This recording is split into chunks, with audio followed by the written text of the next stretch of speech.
இந்த கூட்டணியை பற்றி நாங்கள் சொல்லுவோன்ட்டு இன்றைக்கி இந்த அடுத்த 5-6 மாதம் எங்கள் கட்சி பணிகளும் மக்கள் பிரச்சனையும் எங்கள் கட்சி வலுப்படுத்துறதுக்கு மட்டும்தான் எங்களோட சிந்தனையாக இருக்கும். தேமுதிக சார்பில் மோடியை போய் யாரும் பார்க்கல, என்ன காரணம்? எங்கே போய் பார்க்கலாம்? மோடி கட்சி சார்பில் யாரும் போய் பார்க்கல, தேசிய ஜனநாயக கூட்டணி இருக்கீங்களா? அதுக்காண்டி கேட்குறேன்.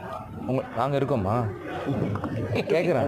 நீங்கள் அதில் தானே இருந்தீங்கன்னா புரியல எனக்கு. தேசிய ஜனநாயக கூட்டணி சரி, அப்போ நாங்கள் தான் இருக்கோம், அவரை வந்து பார்க்கலாம்ல.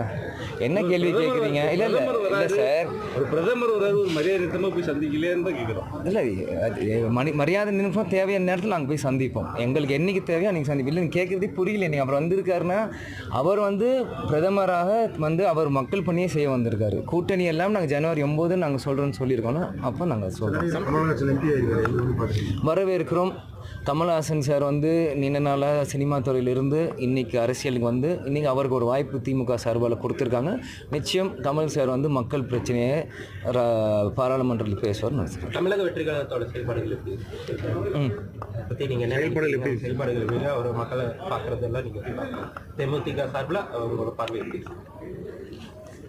என் பார்வை இது என்னங்க எனக்கு புரியல. நீங்கள் என்ன கேள்வி கேட்குறீங்க? எது கேட்குறீங்க? கட்சியுடைய தேமுதிக பார்வையில் தாவேகா எப்படி? எங்கள் தேமுதிக பார்வை மக்களை நோக்கி தான், வேறு எந்த